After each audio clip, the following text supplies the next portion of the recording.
ఆంధ్రప్రదేశ్ ముఖ్యమంత్రి నారా చంద్రబాబు నాయుడు ఢిల్లీలో ఉన్నారు. బుధవారం గన్నవరం ఎయిర్పోర్ట్ నుంచి ప్రత్యేక విమానంలో బయలుదేరి ఢిల్లీకి చేరుకున్నారు. రాత్రికి ఢిల్లీ అశోక రోడ్లోని 50వ నెంబర్ బంగ్లాకు వెళ్లారు. అక్కడ ఆంధ్రప్రదేశ్ ఎన్డీఏ కూటమి ఎంపీలతో విందులో పాల్గొన్నారు. రాత్రికి హస్తిన్లోనే బస చేశారు. ఇవాళ షెడ్యూల్లో భాగంగా ప్రధానమంత్రి నరేంద్ర మోడీతో పాటు పలువురు కేంద్ర మంత్రులతో చంద్రబాబు సమావేశం కానున్నట్లు తెలుస్తోంది.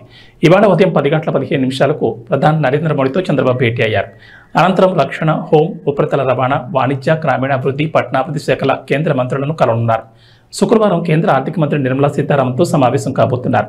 ఢిల్లీ పర్యటనలో ప్రధానంగా రాష్ట్రానికి సంబంధించిన సమస్యలపై ప్రధాని మోడీ సంబంధిత శాఖల దగ్గర ప్రస్తావిస్తారు. ముఖ్యంగా రాష్ట్ర ఆర్థిక పరిస్థితిపై నివేదికలు కూడా ఇవ్వబోతున్నట్లు సమాచారం.